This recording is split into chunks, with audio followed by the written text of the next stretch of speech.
Bueno, estamos aquí con Gloria Marcos, compañera de Las Cosas Claras de Televisión Española. Gloria, ¿qué tal? ¿Cómo estás? Encantado de verte. La verdad, bastante bien. ¿Y tú? Espero Eso que es bien bueno. también. Eso es bueno, sí, sí, sí, sí. Oye, nada, una conversación contigo, Gloria. Mira, voy a tirar, si te parece, por noticias de rabiosa actualidad, porque parece que incluso en días de vacaciones sueltan determinadas cosas de las que nos vamos enterando. Por ejemplo, el presidente andaluz, Juanma Moreno, se sube el sueldo casi un 20%. Nos enteramos de que Almeida, el gobierno de Almeida, ha colocado al marido del senador del PP, Javier Maroto, por unos 90.000 euros al año. En fin, noticias de este tipo. ¿Qué te parece lo del presidente andaluz con una subida de sueldo de casi el 20%? Me parece absolutamente indecente. Creo que en estos momentos en que el deterioro de los servicios públicos, sobre todo la sanidad en Andalucía, que tienen más de 1 millón de personas en listas de espera, se suba el sueldo, aunque sea solo por la vertiente estética, el 20%, me parece, en fin, poco comprensible. Alguien que está en un puesto de relevancia precisamente para trabajar por el bien común, que utilice ese lugar y además con la nadalidad, ¿no?, que supone hacerlo así, nadalidad, alevosía, no digo nocturnidad porque seguro que lo han hecho de día, para subirse el sueldo del 20%, mientras en su comunidad autónoma pues hay gente que está sufriendo un grave deterioro de su salud, con más de 1 millón de personas en listas de espera, que además algunas duran varios años, ¿eh? No estamos hablando de una lista de espera de meses, ¿eh? Estamos hablando de listas de espera que en algunos casos, incluso para una intervención quirúrgica, pueden durar 2 años. Eso supone un enorme deterioro de la sanidad, de la salud pública, porque una persona que está pendiente de una operación, que además se puede agravar en ese proceso de tiempo, al final lo que está haciendo es que las empresas privadas, que en el fondo es lo que pretende el Partido Popular cuando deteriora la sanidad pública, se hagan de oro con esas privatizaciones. Lo dices Porque por al el final, contraste que hay, y porque es cierto que al mismo tiempo en Andalucía, bueno, hay una crisis, de hecho, de cargos que han dejado de estar ahí al frente de la sanidad pública en Andalucía, y sí que está habiendo protestas por el deterioro y los procesos de privatización.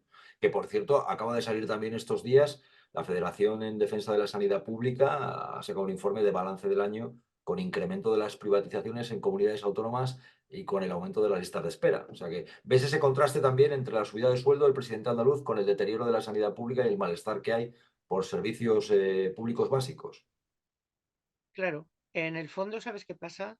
Cuando la ciudadanía en general ve afectada su calidad de vida, en el fondo eso no tiene una traslación necesariamente con un voto determinado, pero sí que genera un malestar global que hace que las sociedades sean menos democráticas, menos felices, ¿no?, en determinadas situaciones. Y yo creo que eso es gravísimo por el deterioro que supone para la salud pública en general, ¿no?, individual y global, claro. Me parece, vamos, terrible, ¿no?, que con la sequía existente en estos momentos, el deterioro, pueblos que están ahora mismo en Andalucía que no tienen abastecimiento de agua regular, etcétera. Él, como toda medida, se suba el salario casi un 20%, pues me parece una indecencia. Ellos están diciendo que así se equipara con otros presidentes autonómicos. Ya, bueno, pues no sé, no creo que sea necesario. Cuando uno cobra un determinado salario, teniendo en cuenta cuál es el salario medio de este país, ¿no?, que la mitad de los habitantes del país tienen sobre unos 15.000 euros al mes, ¿no? Esa es la media salarial en este país. Creo que cobrar 70 y tantos mil euros al mes, digo, perdón, al año, ya le vale, ¿no? No es necesario cobrar 10.000 o 20.000 más. O es que resulta que el ejercicio de lo público se mide en función del salario que ganas. No, Es creo verdad que que ha sido yo no llamativo quiero hacer. porque es cierto que ha habido subidas de sueldo. Hay gobiernos de Vox, incluso municipales y demás, que de lo primero que hicieron fue subir sus sueldos. Eso sí que es cierto.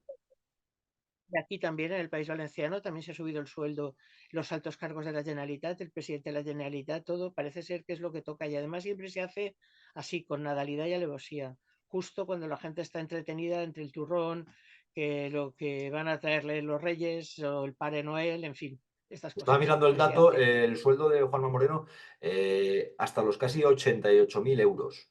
Y la subida es del 18,9%.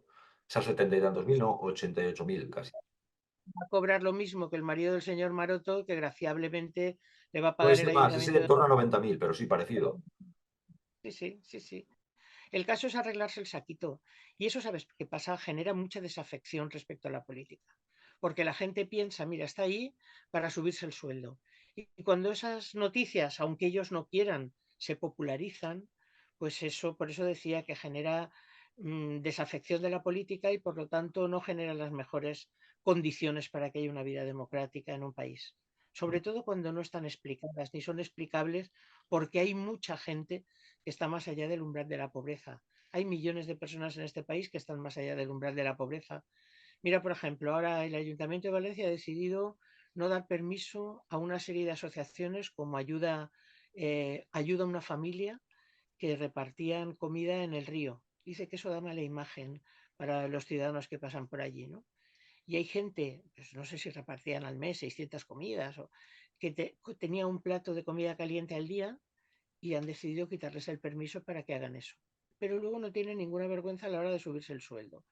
O, como pasa en el Ayuntamiento de Valencia, para mientras la gente está entretenida con la ampliación del puerto, bueno, ampliación del puerto, que aunque el señor Oscar Puente haya venido aquí a brindar con el señor Mazón, va a tener una afectación a la ciudad horrible, no solo a las playas del sur, sino también van a haber 5.000 camiones circulando más todos los días llenos de contenedores en los alrededores de Valencia, lo cual pues no mejora necesariamente nuestro medio ambiente. Pero vamos, lo importante es que hablando de la ampliación del puerto, mientras tanto el ayuntamiento ha privatizado 275.000 metros cuadrados de la Marina Real, que es, en fin, lo que estaba en el antiguo, es el puerto y era de propiedad 100% pública. Bueno, pues ha privatizado el 47% para dedicarlo a negocios de hostelería, comerciales, etcétera, en lugar de un centro de tecnología y un centro logístico que estaba previsto ¿Y eso quién lo ha en esa privatizado? zona. Eso, Vox y PP en el Ayuntamiento de Valencia, la señora Catalá y en fin, los que están con ella, ¿no? Tanto el Partido Popular como Vox, que son los que componen el gobierno municipal. Bueno, pues esto me parece que la ciudadanía no sabe muchas veces lo que implica votar a una opción o a otra, porque estas cosas se hacen así como el que no quiere la cosa, pero un bien público al 100%, te encuentras con que lo han privatizado y privatizar el 47% de la Marina, pues bueno, para que los amigos hagan negocio de hostelería y pongan allí instalaciones comerciales y en todo caso, por si acaso vuelve la Copa de la América, en fin, todo negocios favorables para la ciudad, porque claro, necesitan para ampliar el puerto, pues no sé si son 800, casi 1.000 millones de euros para poder ampliar el puerto, que al final será un negocio para el señor Boluda y sus amigos, aquellos que tienen actividades portuarias, y sin embargo se estará en detrimento de la salud pública de los ciudadanos y las ciudadanas y del medio ambiente, en este caso, como son las playas del sur y los accesos norte al puerto. En fin, Boluda, uno de los creo que grandes empresarios de este país. Pero sin embargo, es curioso porque en el balance del año Ayuso ha dicho que el presidente de España es comunista directamente. En un tiempo en el que, hombre, para ver comunismo en España, a las eléctricas, a la banca, a las energéticas, a las grandes cadenas de supermercados, al propio Amancio Ortega, que ha salido hoy un dato del patrimonio récord que ha alcanzado, no les está yendo nada, pero que nada mal. Para ser comunista, lo de expropiarse precisamente no se está llevando a cabo. Pero Ayuso decía esto, vamos a verlo. Pedro Sánchez es un comunista apoyado por los independentistas catalanes y vascos que llevan a sus espaldas los más graves delitos. Un gobierno de ultraizquierda ha tomado el poder para liquidar la Constitución y con ella la unidad de España. Pues ya ves, ¿hay realmente un presidente comunista en España o qué es lo que está ocurriendo? Gloria. me preguntan, bueno, qué tontería, o sea, es que vamos a ver, yo creo que el señor Pedro Sánchez no llega ni a socialdemócrata clásico. Esto es, vamos a ver, utilizar comunista como un intento de insulto, cuando en este país los comunistas lo que hicieron fue luchar por la recuperación de las libertades y contra la dictadura, me parece primero un intento de borrar realmente el pasado de nuestro país, pero además un intento de utilizar como insulto algo que además está totalmente alejado de la realidad. Sí, no sé. Creo que le vino bien a Ayuso aquel lema de comunismo o libertad, ¿no? Era, que hizo en la primera campaña electoral aquella la que ganó ya por mayoría absoluta, y creo que sigue utilizando ese cliché porque al final Pedro Sánchez no solo es comunista, liberticida, va a destruir España, está en manos de los separatistas y de los etarras asesinos. Es decir, es un cúmulo ya de hipérboles, de exageraciones, de tonterías, que bueno, que al final no será creíble. El problema de utilizar este tipo de insultos o de palabras que se utilizan como insulto cuando para mí tienen el máximo respeto.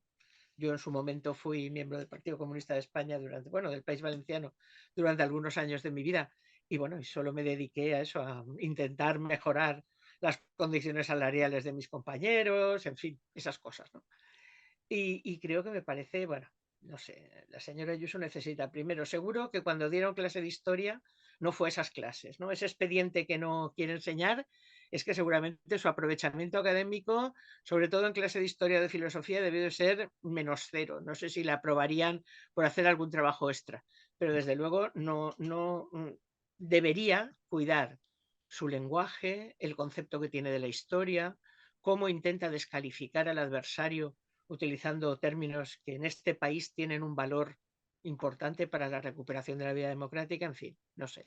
Como Yo de la maestra, te voy señora... a preguntar después si consideras que deberíamos conocer el expediente académico de Ayuso, pero antes de nada, ¿tú crees, y en la misma línea, de tu labor docente y de tu conocimiento y experiencia docente, ¿no crees que quizás se lanzan este tipo de mensajes simplistas de Sánchez comunista o Sánchez con los terroristas? Porque hay también una audiencia, un público, una clientela que los compra, es decir, hay una serie de ciudadanos a los que les llegan estos mensajes y los captan. Y realmente, oye, a Sánchez se le puede criticar por muchas cosas, igual que a tantos dirigentes, ¿no? Pero, hombre, comunista o proterrorista, pues, hombre, no. No. No, De hecho, claro, de hecho, yo claro. acepto como tú que ser comunista no lo veo como una crítica, cuidado, pero sí que es cierto que se simplifica en comunista, proterrorista, está con los separatistas, con los que quieren destruir España, ha llegado la tiranía, va a llegar la dictadura, tal, que al mismo tiempo luego se ponen de rodillas algunos a rezar en la calle Ferraz. Pero sí que es cierto, porque entonces decía, le permitió conseguir una mayoría absoluta. Hay clientela a la que estas ideas simplistas le cautivan, se las cree. ¿Sabes qué pasa? Que en este país, después de en la transición, La hipérbole.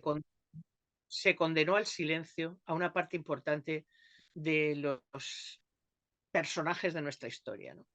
Y de los personajes, de los hechos producidos, del valor que tuvo en su momento la República, precisamente por aquella de esa historia de la concordia. Hay que recuperar la concordia y como hay que recuperar la concordia, no hay que levantar, en fin, muchos trapos sucios, hay que procurar. Eso hizo que muchas veces esos temas no se trataran en las escuelas.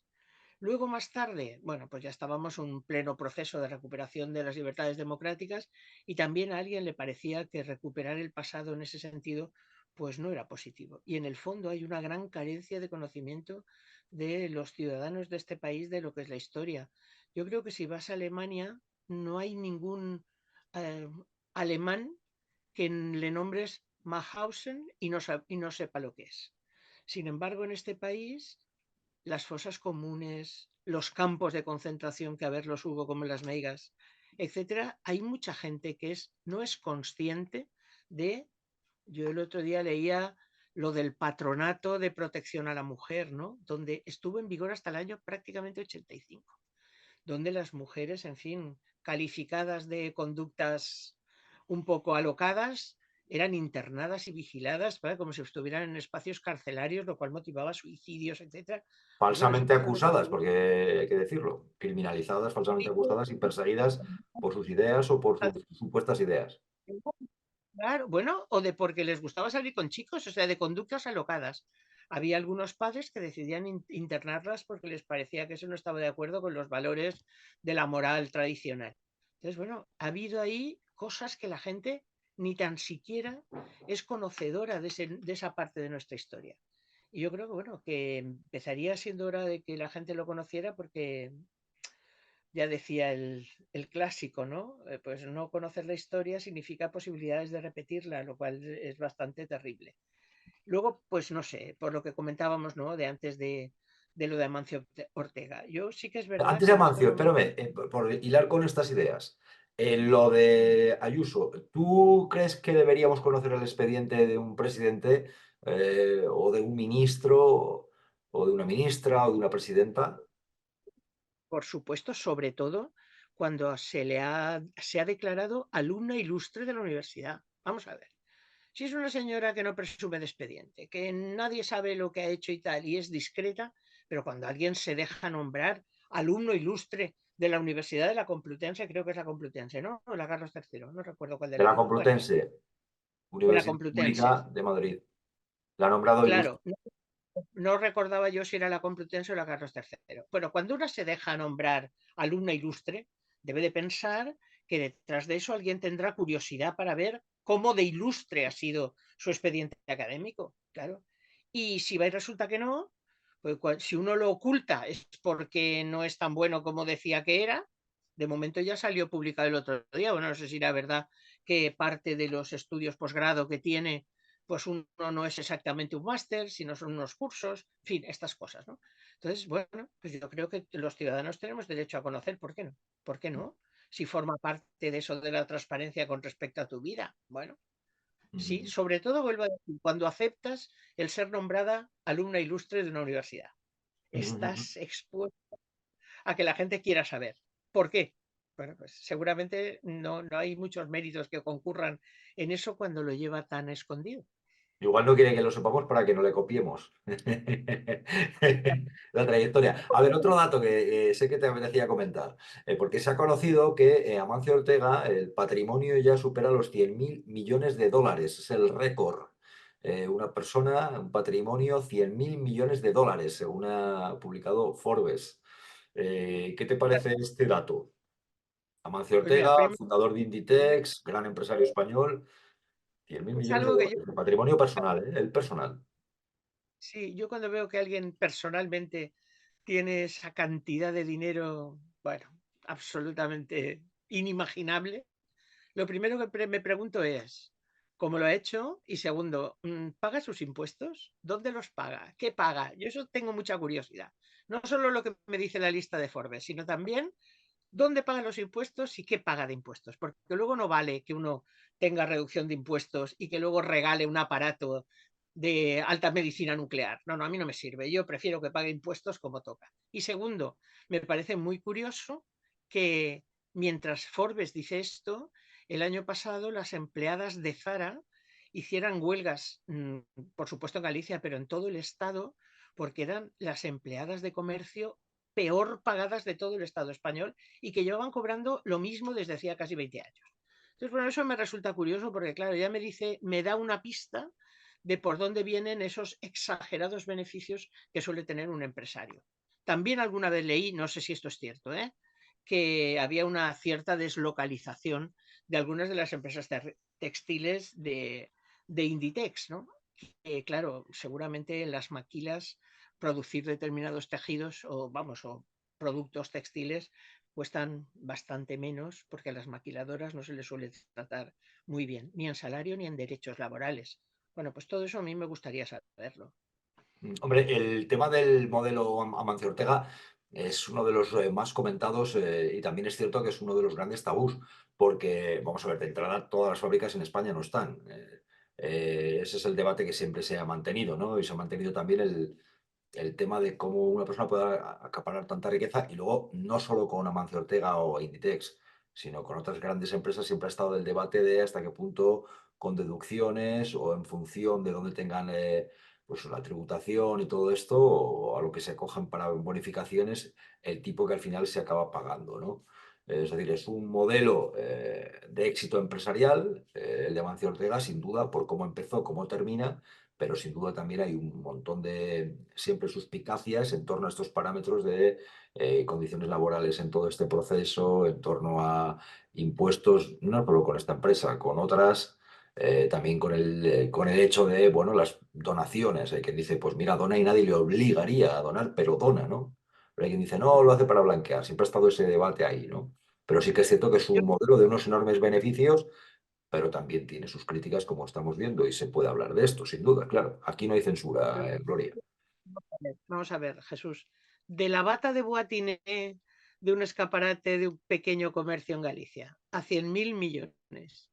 Esto, en fin, no sale de la noche a la mañana, sale a costa también de maximizar tus beneficios a costa de la explotación del resto de los trabajadores. Si no, es que es imposible. Es decir, tú además puedes tener una visión del mercado, puedes de la comercialización, vale, pero aparte de eso, repito, las dependientes de Zara el año pasado estuvieron en huelga porque cobraban lo mismo que hacía casi 20 años y que eran las peor pagadas de todo el Estado. Y repito, yo no sé si es cierto, pero lo de las maquiladoras de América Latina, pues eso, si a ti te cobran Zara un pantalón, no sé, en 30 euros, pongamos por caso, pues de coste, pues a lo mejor son 2,50. Entonces, claro, se maximizan los beneficios con la deslocalización y eso es muy típico en la industria textil, sobre todo ahora que además se deslocaliza en el norte de Marruecos. En fin, yo qué sé, creo que estas cosas pues también tendrían que ser transparentes. Yo querría saber, repito, dónde cotiza sus impuestos, qué paga de impuestos, independientemente de que luego haga un regalo de de una máquina, un aparato nuclear para tratar el cáncer.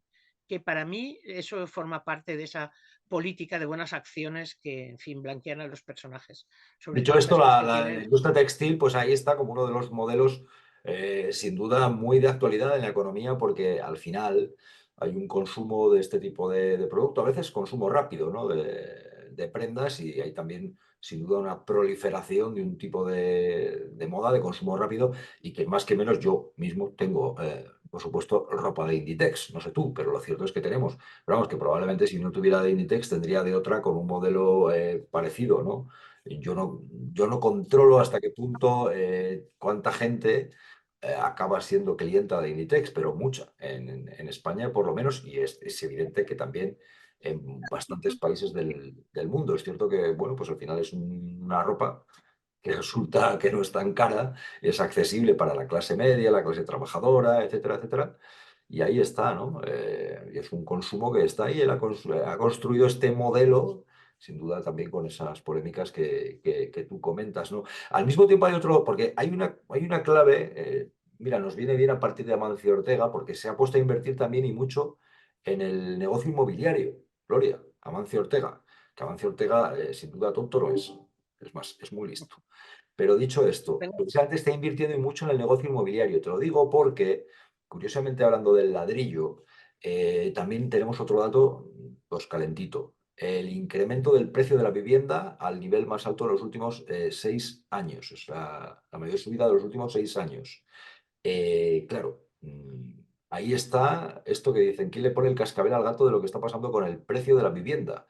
Porque no para de subir, las hipotecas se encarecen, el alquiler sube también.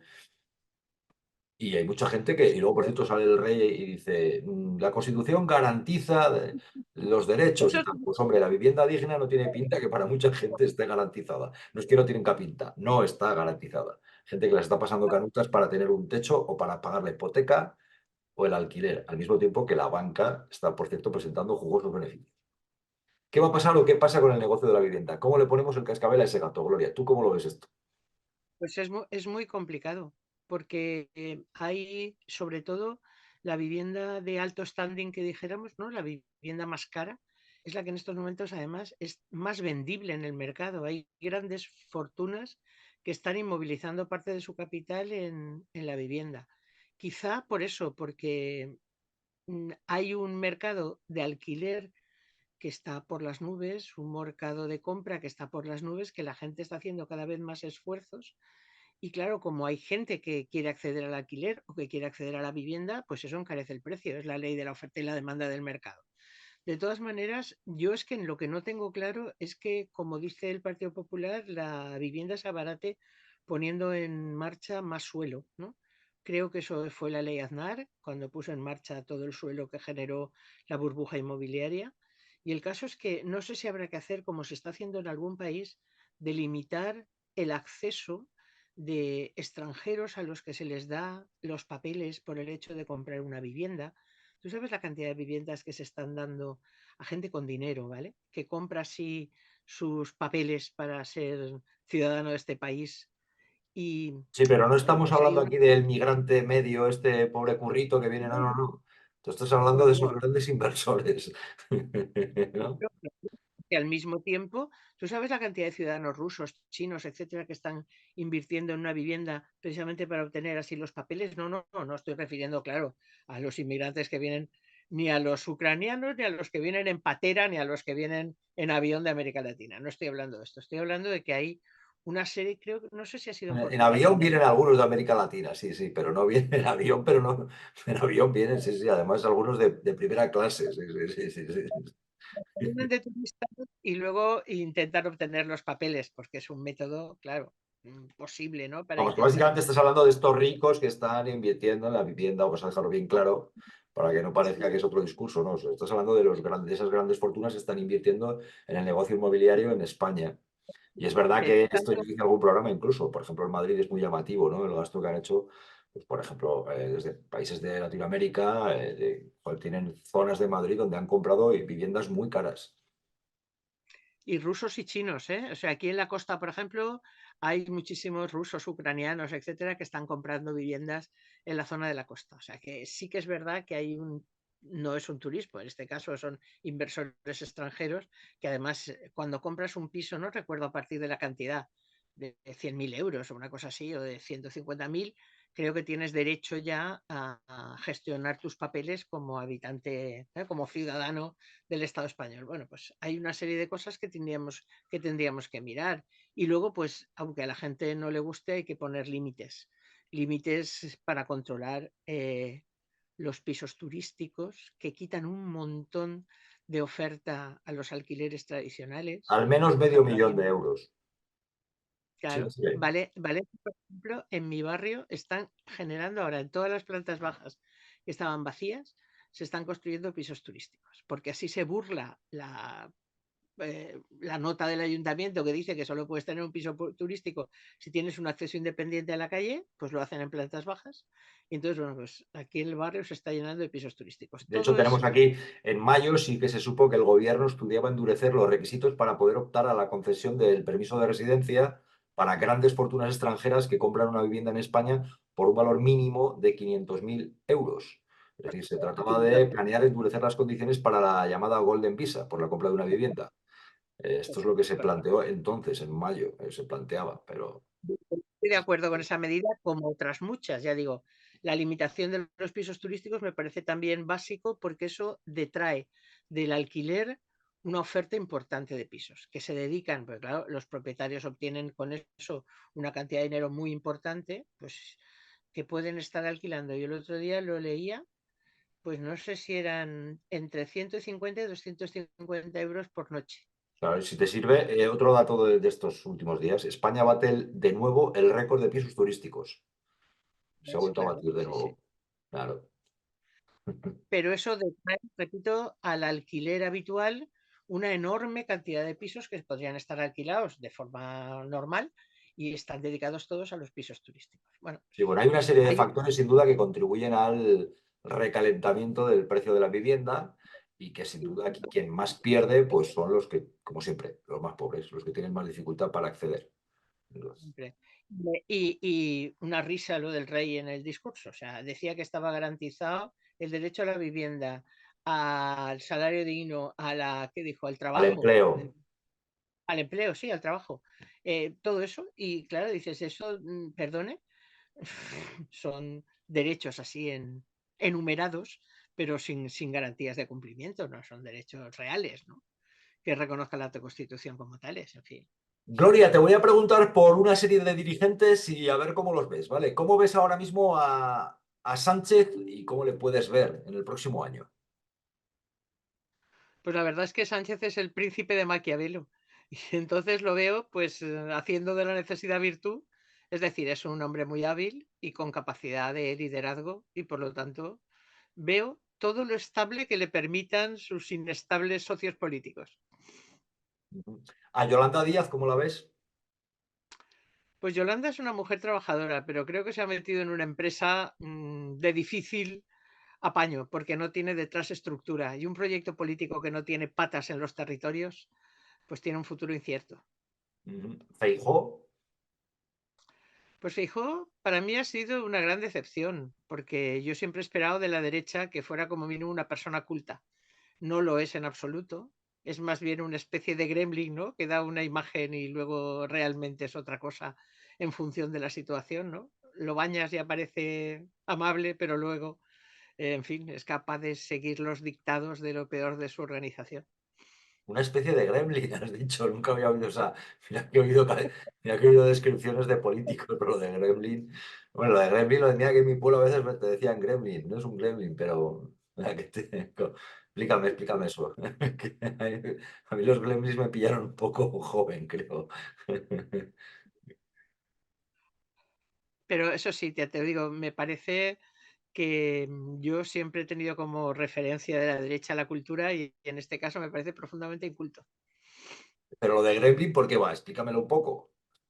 Lo del gremlin son esos bichillos que cuando se mojaban eran simpáticos y cuando no eran, pues así muy mal caraos y con malas formas. Pues en ese sentido lo digo, que venía de Galicia con una apariencia de persona en fin, de centro, de concordia, y pues luego ha demostrado que en cuanto llega a la meseta es capaz de asumir en fin, las formas y los modos de sus peores varones o baronesas.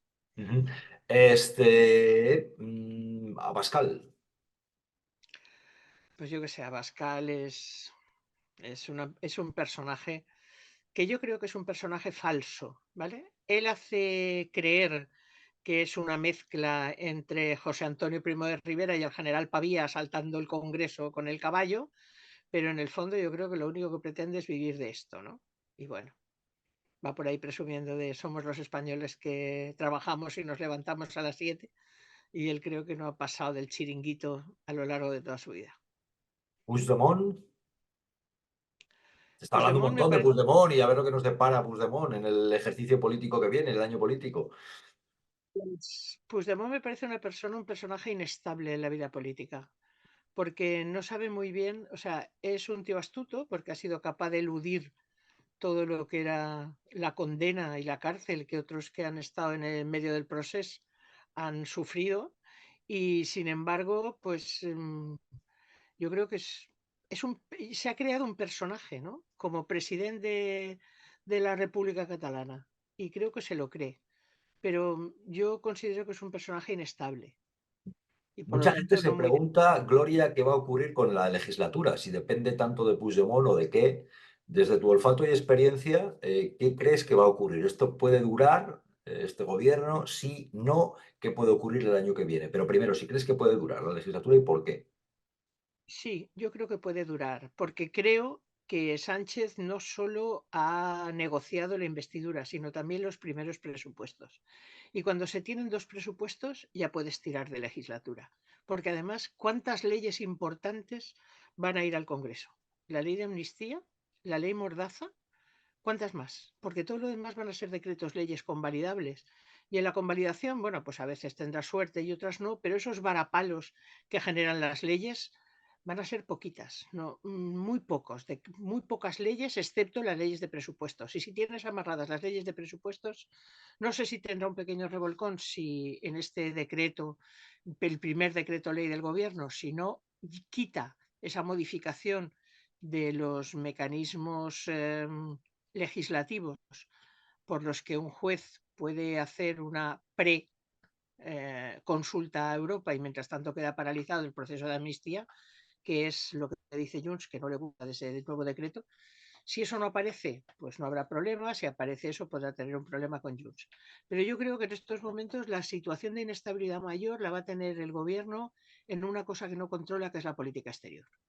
Si al final Zapatero trajo las tropas de Irak, si al final Pedro Sánchez se mete en eso que se llama esa flota que está montando Estados Unidos de los guardianes de la prosperidad, que Pedro Sánchez ya ha evitado que la operación Atalanta, que era la que estaba para vigilar a lo que era la piratería en Somalia, ampliara a esto de los guardianes de la prosperidad, diciendo no, una cosa es una cosa y otra cosa es la otra.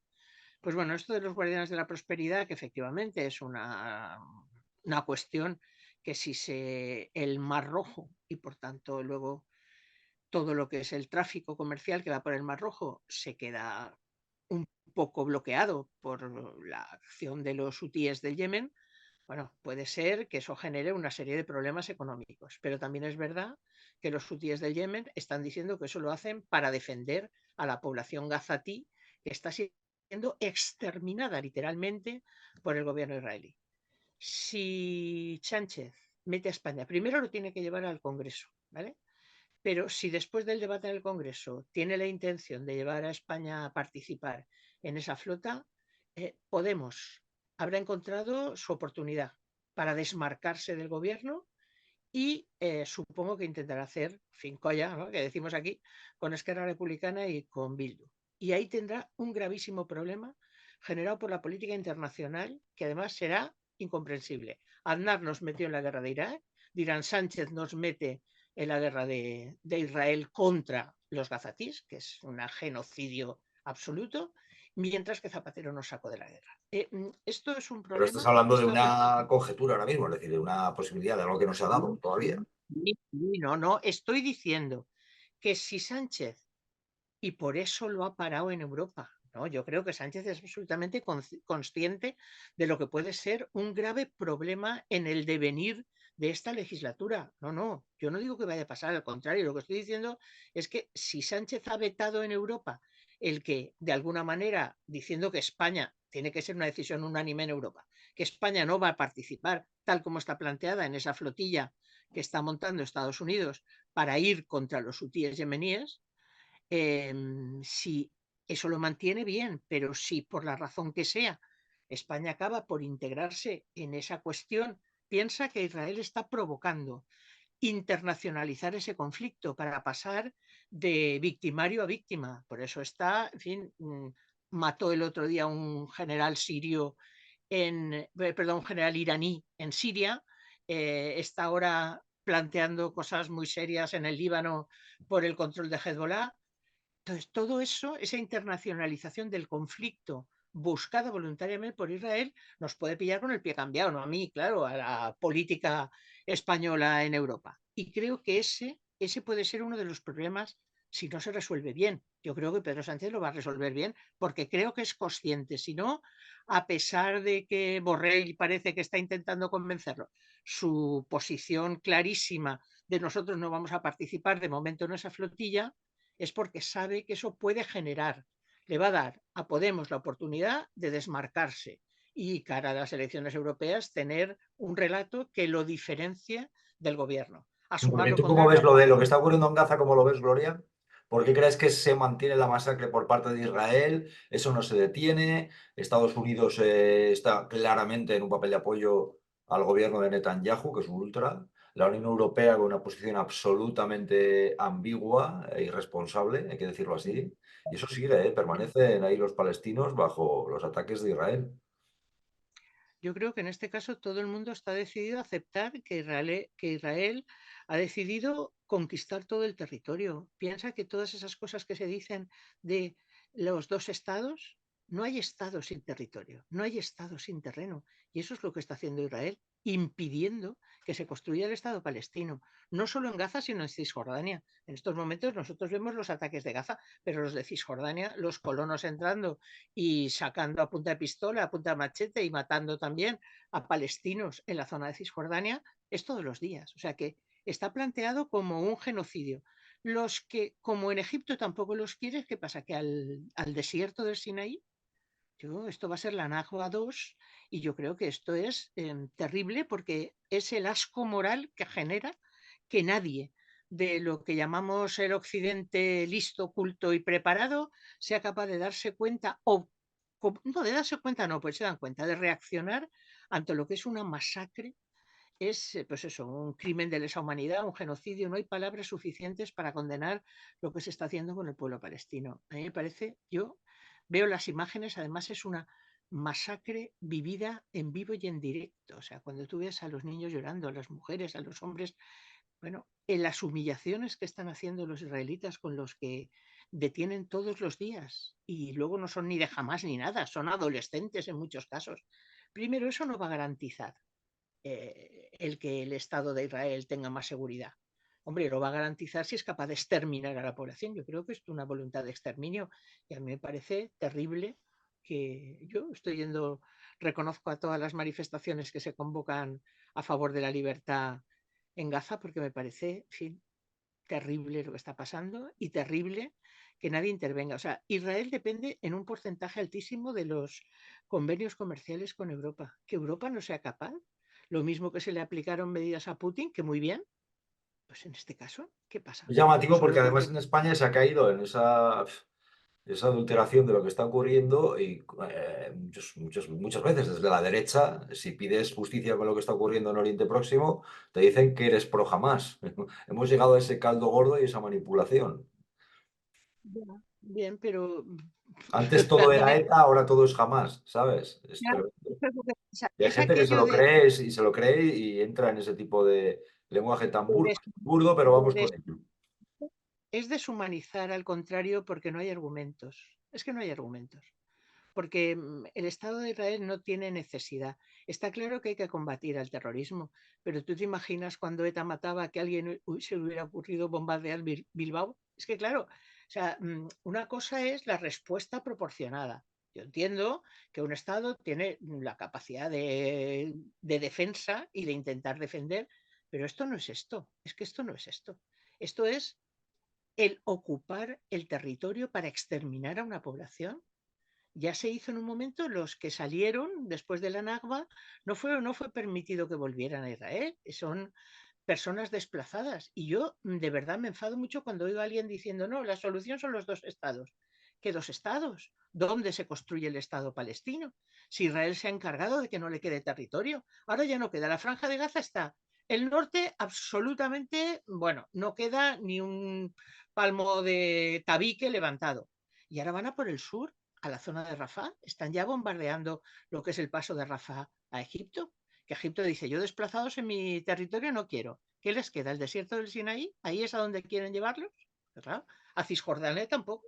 Porque Cisjordania, además de ser un queso gruyere, los colonos están cada vez más ocupando más territorios con el beneplácito de Netanyahu, que además de ser absolutamente un sionista, en fin, convencido con actitudes absolutamente autoritarias compartidas con ese gobierno que tiene de extrema derecha, ¿no? Es que le da igual Te que voy a mueran preguntar sus... luego, te quiero preguntar por la movilización, te voy a preguntar luego, pero lo de la movilización te lo quiero preguntar a raíz de tu experiencia política y activista muy amplia, Gloria, que por cierto te preguntaré luego, me tienes que contar aquella anécdota que nunca hemos contado públicamente de lo que te pasó en un mitin con Julio Anguita en la Plaza de Toros de Valencia, luego me lo cuentas, pero por tu experiencia, cuando ves que están ocurriendo estas cosas, y bueno, al principio hubo alguna movilización, pero no está habiendo grandes movilizaciones, al menos en España, para pedir la paz.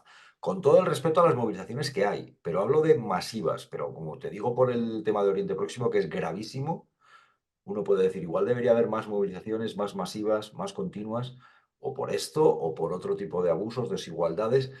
Tú que has vivido esa lucha en las calles, ¿a qué crees que se debe que hoy en día la gente está saliendo menos a la calle? Y ya no te digo nada, los más jóvenes. Creo que hay una desmotivación de mm, yo qué puedo hacer ante esto. Pase lo que pase, no pasa por mí. Y eso creo que quita mucha capacidad de movilización. En fin, creo que cuando vas a estas movilizaciones te das cuenta, como efectivamente estabas diciendo, que somos todos ya de una edad provecta, una edad avanzada, los que vamos, porque fuimos los que en algún momento pensábamos que movilizarse servía para algo, ¿no? Yo continúo pensando que si la gente se movilizara de manera masiva, servía para algo. Mira la guerra de Irak, ¿no? Pero creo que la gente está un poco más a sus cosas, es difícil. Los medios de comunicación, no quiero culpar al mensajero, ¿eh? Los medios de comunicación están muy frivolizados. Incluso las televisiones públicas y privadas dedican grandes espacios a no a ser un servicio público de educación al ciudadano y a la ciudadana, sino más bien de esto de la cosa del corazón, que no digo yo que el entretenimiento no tenga que estar, ¿eh? Pero me parece que está complicado. Complicado el que a la ciudadanía se le educa o por el contrario, pues se renuncia a educar a la ciudadanía. Y entonces cuando a la ciudadanía no le educas y no le haces ser consciente de que su forma de vida tiene que ver todo con todo y que, en fin, lo que le pasa a uno puede pasarle a otro, ¿no? Lo que decía Bertolt Brecht, pues está claro que la cosa pierde fuelle, ¿no? Y a mí eso me preocupa mucho, porque convertirse en aceptadores silenciosos de todo lo que te ha tocado vivir, pues es mal futuro, sobre todo para Yendo generación. por partes, decías, bueno, por lo de Irak hubo movilizaciones masivas. Es cierto que Aznar los metió en la guerra igualmente, pero bueno, ahí queda que lo hizo en contra del criterio masivo de la población, ¿no? Eso es así. Pero sí que es cierto que al final se metió en la guerra. Luego has dicho algo que me parece interesante, que es lo de los medios de comunicación y hablas de ese tipo de, ¿no? de programaciones De eh, banalizar. que Sí, banalizan. sí. Ahí me da la sensación, yo, en fin, consumo tele algunas veces, sobre todo me interesan los debates y cosas así, ¿no? Y en los programas de actualidad. Y entonces me he dado cuenta que hay una banalización progresiva que se están convirtiendo los programas en algo bastante amarillo y con poco análisis. Hombre, yo no pretendo recomponer la clave porque seguramente no la resistiría ahora mucha gente. Pero en fin, algo que tenga su sentido, ¿no? Su fondo. Y me da la sensación que bueno, que la cosa es repetitiva, no hay argumentación de fondo de las cosas y eso, y se prefieren las noticias de tipo amarillo relacionadas con la prensa del corazón, que vuelvo a decir, yo no me quejo de que haya entretenimiento del tipo que sea, pero creo que debía de cumplir los medios de comunicación un servicio de servicio público, ¿no? Eso que dice, para lo que estaban creados en su momento. Incluso a veces ves cómo derivan algunos editoriales, algunos periódicos que de pronto cuando gobiernan unos o gobiernan otros, la línea editorial cambia de una manera y se convierten en papeles inanes, ¿no? No hay contenido de ningún tipo. Dices, hombre, en fin, algo de opinión, no solo me cuente usted que Ya, la cuando partida dices lo tal. del entretenimiento, habría que analizar también el tipo de entretenimiento o lo que algunos le llaman entretenimiento y luego el recorte que ha habido en programas periodísticos de actualidad de otro tipo, ¿no? Quiero decir, porque cuando dices, no, no tengo nada en contra del entretenimiento, hombre, pero así podríamos decir, ¿por qué se ha ido recortando en programas de otro tipo de contenidos de otro calado, ¿no? Ahí está el tema, ahí está el asunto, ¿verdad? Y otro tipo de fuentes que no son las de siempre, que quizás es porque no interesa que estén, ahí está el tema. Tú ves muy relacionado lo que la gente ve, lo que la gente oye, lo que la gente recibe como información con el tema de hasta qué punto la gente se hace cargo de los problemas que Claro, tiene y cómo es que cambiarlos, cómo afrontarlos. Es que hay mucha gente que ve las cosas. A mí me perdonarás que voy a ser un poco tirando para casa, ¿no? Pero quitar las cosas claras y poner en su lugar a Jaime Cantizano, pues perdona que te diga.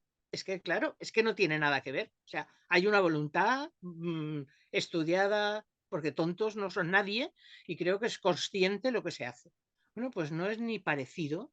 Entonces, uno puede intentar explicarle a la gente cómo están las cosas y además luego la gente eso lo agradece, porque tú sabes que vas por la calle o me pasa a mí y alguien aún se acuerda de, ay, es que aquello que explico una vez va y yo, ¿te acuerdas? Bueno, pues esto no tiene nada que ver una cosa con la otra. Entonces, por eso te decía que yo no pretendo que se monte la clave, pero televisiones, sobre todo las televisiones públicas, que tienen la obligación de, yo estoy esperando a ver qué va a pasar con la parrilla de Apunt, porque en la radio ya nos han dicho que a partir de marzo, hasta luego, Mari Carmen. La radiotelevisión pública valenciana.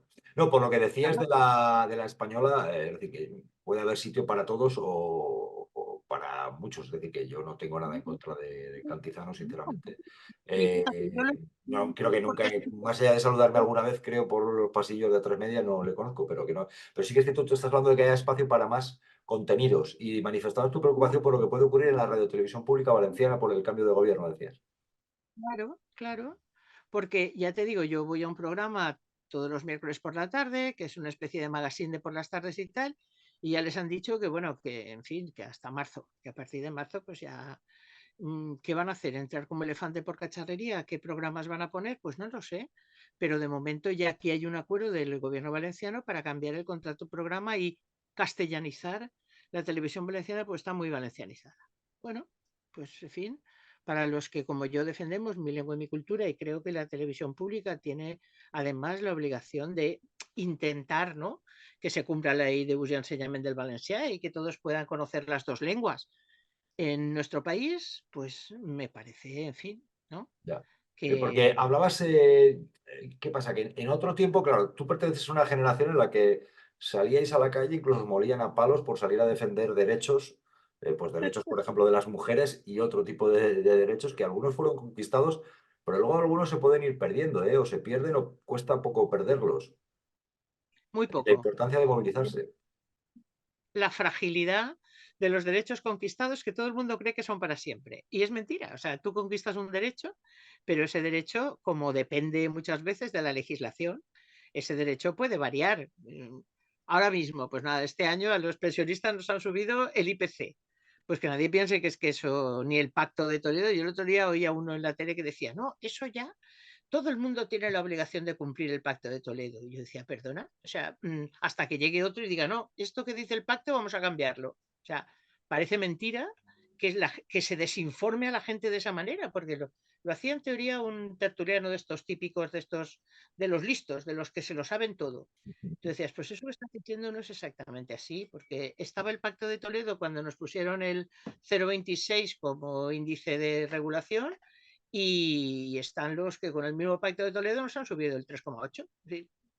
Ya. Entonces, bueno, pues que los derechos no son para siempre, se Total, conquistan además estás hablando de permanentemente. las jubilaciones, de las pensiones, ya no te hablo nada de la precariedad.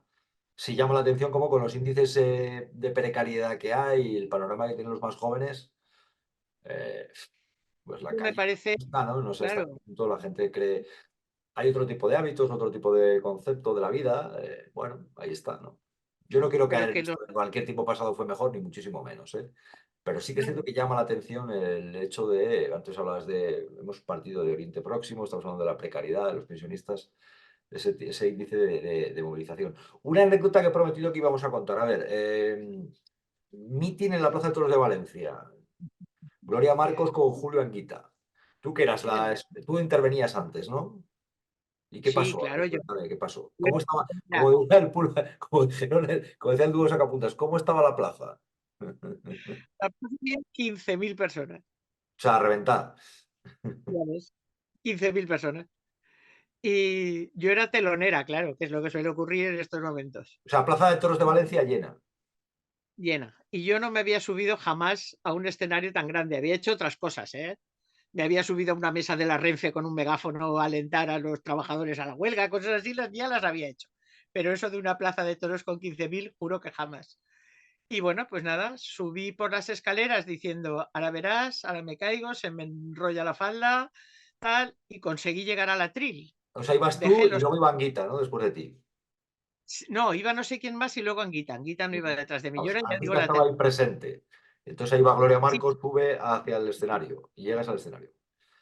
llego Seguimos. al escenario, pongo los papeles encima del atril. Que era un meeting que Claro, te yo había estado preparando a conciencia, bien hilvanado, ¿verdad? Una maestra, tal, lo llevabas preparado con, ¿no? ya me lo había escrito, porque claro, era la primera vez. Uno tiene que saber que los públicos y los escenarios son diversos. Y no es lo mismo dar una charla que estar delante de un grupo de amas de casa que no sé qué, que un meeting. El meeting tiene una característica propia. Y entonces yo llevaba todos mis papeles, subo al escenario, los dejo Pero en el ¿cuántos atril, papeles llevabas? Vamos a mantener un poco la intriga. Entonces, ¿cuánto podía ser pues, ese discurso? ¿Para cuánto tiempo era más o menos? pues yo creo que tenía 10 o 15 minutos, que era lo que se le da a los teloneros, excepto los que no saben acabar y se enrollan. Entonces, yo subí allí, llevaba 5 o 6 papeles porque los tenía solo por una cara, claro, como toca para no despistarte. Y de Ah, pero pronto, 5 o 6 folios solo por una cara, eso no son 10 minutos o 15, yo creo, ¿eh? ¿No? bueno, pero siempre Bueno, sabes era lo que puedes. fundamental, era lo básico para ir tirando por ahí, ¿no? Claro, luego yo ya ves que no me falta. Ajá. En todo caso, sobra. Entonces, nada, llegué a la tribuna, me puse, había un vasito de agua, puse los papeles en el atril y en esto que voy a coger el vasito de agua y una ráfaga de viento hace con los papeles. ¡Zas! Salen volando los papeles. Yo creo que quería morirme. No me lo he pasado tan mal en mi vida. Porque dije, y ahora yo delante de este gentío, ¿qué hago? sin Pero papeles. no se podían recuperar, ¿no pudiste recuperar los papeles? ¿Perdiste los papeles? Que va, los perdí, eso que se llama perder los papeles absolutamente. Pero no hubo manera de que nadie los recogiera, ¿no? Mi padre, que estaba entre el público, estaba echándose las manos a la cabeza diciendo, pobre de mi hija, ¿ahora qué? Bueno, yo creo que hubo un momento de decir, puedo hacer dos cosas, o me desmayo o tiro para adelante. Y entonces yo hice la reflexión. Vamos a ver, Gloria, esos papeles, ¿quién te los has escrito tú? ¿Tú sabías lo que querías decir? Pues adelante con los faroles. Y bueno, y fuimos improvisando. Y bueno, bien, sí, la gente contenta y bien. Pero de verdad, en fin, estas son esas anécdotas que no se olvidan. La verdad es que muy ¿Anguita bien. te dijo algo después o qué? Con la anécdota. Porque Anguita él era un era, claro, señor muy... él era muy metódico, es cierto, él era muy metódico, pero claro, él no estaba libre de que una ráfaga de viento le hiciera que se perdieran los papeles. Sí No me llama sé, la no atención, sé por si ejemplo, que nadie, pero nadie salió a ver si lo recuperaba, tan lejos volaron o cómo fue esto, sí, claro. qué va. Yo creo que en ese momento nadie se dio, bueno, algunos se dieron cuenta, ya te digo, mi padre estaba y mi compa también diciendo, a ver esta chica ahora qué hace. Pero no, nadie lo recogió ya, de verdad, que ellos estuvieron perdidos. Es que encima de un atril en alto, en una plaza de toros, así rodeada de nada y solo gente bajo, pues no es fácil recoger papeles si se han perdido, porque eso ves y búscalos. No es un escenario de un teatro que está cerrado y tal, no. Pero bueno, bien, o sea, ¿Cómo aquello era salió Anguita bien. digamos, de cerca, cómo era ahí Anguita en esas situaciones?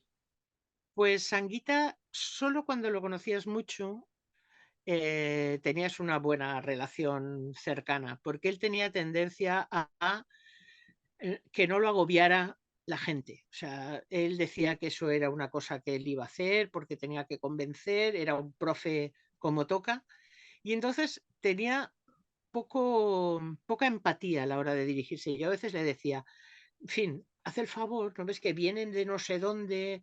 Sí, pero yo no soy un artista. Digo, pero hombre, que han venido de no el pueblo, un pueblo lejano, a lo mejor y que vienen a verte y querrían darte un abrazo o hacerse una foto contigo. Yo es que no soy un artista, yo no me hago fotos con nadie. Entonces, bueno, ya digo, cuando lo conocías así en el terreno, hablaba contigo, pero si no, era Sí, muy porque él tenía distante el porque punto ese de que a mí me explicó en alguna entrevista y sobre todo de récord, tenía ese punto de que él no era una estrella del pop, ¿sabes? Que era un político y que él estaba eso para hacer política, no para... Entonces, por ejemplo, que le parasen a pedirle selfies y este tipo de cosas, él lo veía como algo frívolo, oye, lo veía de esa forma. Él decía que no era una estrella del pop o de estrella del rock y ahí lo llevaba. Es decir, pero que luego sí es verdad que en el trato, al menos en mi caso, en las cercanías era enormemente respetuoso, cariñoso y te trataba casi como un hijo, ¿no? Lo digo las veces que yo fui a entrevistarle o alguna conferencia que hicimos algún debate y tal en Córdoba, pero luego sí que es verdad que tenía ese punto que hasta que también hay una parte interesante, ¿no? Porque era, digamos, en un punto en el que estamos de tanta teatralización de la política y que parece que hay políticos que van buscando más el like que gestionar sí, algo. Charmiño. Él era el antieso totalmente. O sea, hasta el selfie lo veía como algo que formaba parte de un circo que no le interesaba. No estoy justificando Pero que rechazara una foto, pero era lo más, voy a era en eso bastante anti, ¿sabes? Anti lo que él consideraba circo. Él no se le vería ahora teniendo un perfil para conseguir likes, creo yo, no, ¿eh? pero ¿sabes qué pasa? Todo tiene su punto. Yo eso lo puedo entender, pero también puedo entender que un militante, una persona mayor que viene de un pueblo lejano, que lo ha pasado mal por tener la ideología que tiene, que de pronto encuentra a alguien que para él es carismático y tal, y que quiere acercarse y pues eso, en fin, también hay que respetarlo, ¿sabes? Una cosa es lo del TikTok, una cosa es lo del Instagram y una otra cosa es la calidad humana de aquellas personas que hacen un esfuerzo por venir a oírte y que quieren contarte no sé qué. O Sí, sea, pero yo... no creo que él fuera una falta de calidad humana. Yo creo que él tenía esa forma de ser, digamos, más, ¿no? Más rígida o más Va estricta o más mezclado. metódica, pero yo no creo que fuera. A mí me parece que tenía un gran fondo, sinceramente, ¿eh? Lo que digo es que como eso va mezclado, nunca sabes quién viene a por el selfie para no sé qué y quién es la persona que viene queriendo de contar su experiencia, no sé qué, pues a veces es difícil separar, ¿no? Una cosa de otra. Entonces, bueno, yo reconozco que la teatralidad no, pero hay veces que uno tiene que tener un poquito más de cintura con la gente, ¿eh? Y yo se lo decía, le decía, bueno, así le decía, joder, es que tú, en fin, un poquito más de, compa, un poquito más de salsa, cariñet. Y bueno, en fin, yo cuando le dio el infarto le mandaba libros, yo estuve de vicepresidenta en la asamblea que él fue elegido como coordinador, o sea que yo con él tenía una muy buena relación. Por eso te digo que en la distancia corta y cuando tenías una buena relación con él, bueno, se ofreció a enseñarme Córdoba, no sé, era diferente. Pero cuando la gente así en grupo llegaba, pues a él en principio él era muy tímido, ¿eh? O sea, era un gran tímido. Entonces, eso no creas tú, además de que no quería ser una estrella del pop, es que su timidez también le impedía muchas veces Sí, hacer cosas que le creía. agobiaba en ese sentido, ¿no? Eso es, ese es el punto. Qué característica de Anguita tú echas en falta o crees que sería buena ahora, por ejemplo, en los dirigentes de la izquierda? Pues mira, la capacidad que tenía de explicar para ser entendido. Era un fantástico profesor y entonces tenía una especie de capacidad pedagógica de explicar a veces cosas muy abstrusas de manera que todo el mundo lo pudiera entender. Y él además tenía ese gran afán de decir, si la gente no entiende y no sabe, no puede actuar. Entonces, esa visión pedagógica que tenía él de intentar explicar y tal, y fíjate que incluso hay discursos de él que después de 30 años no han perdido ni un ápice de vigor, ni de vigencia. Bueno, a mí, a mí eso es de las cosas que más me gustaba. Él y un economista que había en el Consejo Político Federal del Banco de España, que era un economista del Banco de España, que era, no me acuerdo cómo se llamaba, pero también tenía una capacidad de explicar lo más difícil de una Ya. manera que lo Curioso podía lo que has dicho que hay comprender. discursos vigentes, porque ahora mismo Anguita es una especie de estrella del TikTok, por así decirlo, ¿no? Porque hay discursos Allá, que están ahí, que aparecen, ¿sabes? Que es también muy curioso, porque como en este país a veces enterramos también, hay incluso gente que dice yo soy de derechas o yo soy de Vox, pero a este le votaría y tal. Sí, sí, sí, sí, sí. Yo recuerdo haber ido con Anguita una vez en una entrevista por Córdoba, que entonces le iban parando, le iban haciendo carantoñas y diciendo lo bueno que era, y luego me decía, estos hacen la pelota, pero luego de estos no me votaba ni Dios. que luego Es eso que es ahora se ha mentira. convertido en un icono de TikTok en el que todo el mundo dice que grande era Anguita, pero luego realmente si estuviera, dirían que es Sí, proetarra, proterrorista, comunista que lo era, todas estas cosas que están diciendo. Yo he visto de gente como Anguita o de Rubalcaba y tal, que ahora algunos los ensalzan. Por ejemplo, sí, la derecha también, y cuando estaban ahí decían que eran poco menos que el diablo con orejas y rabos, ¿sabes? dicen que es el Evidente. profesor austero, acabó en su cátedra en un cuartito en la universidad, sí, sí. Bueno, mira, esas cosas que pasan. Yo digo, si alguna vez en la vida me hubieran votado todos los que decían que me votaban, bueno, hubiera tenido un éxito arrollador, pero no es Total. verdad. Lo Bueno, dicen Gloria, solamente. un deseo que pides para el año que viene, entrante. Tenemos un minuto para eso, un minuto y medio. Un deseo. Pues mira, deseo que a la gente que está en peores condiciones les vaya lo mejor posible. Deseo paz para el 24 y para los años siguientes. Y sobre todo que se le des una solución a los miles de personas que están muriendo en Gaza. Creo que los gazatíes requieren una actuación definida de todos los ciudadanos que sientan que tienen algo en el corazón. En Gaza y en Cisjordania, en cualquier punto del mundo donde haya un conflicto militar o que llegue la paz. Y salud, vamos a pedir Por, también salud, ¿te parece? por supuesto, sí, sí. Salud y la salud que no falte, porque si falta la salud ya a partir de ahí ya no puedes ni movilizarte. O sea Pues que eso, vamos a es pedir necesario por ese orden. salud para todo y eso, paz y Y algo de felicidad. trabajo que no falte. Gloria, que un enorme placer. Igualmente, ya sabes. Me gusta mucho hablar contigo. Seguimos hablando, cuídate. Saluda a Pepe y Igualmente, a todos. Nos vemos. Hasta ahora. tío. Hasta luego. Cuídate, hasta luego.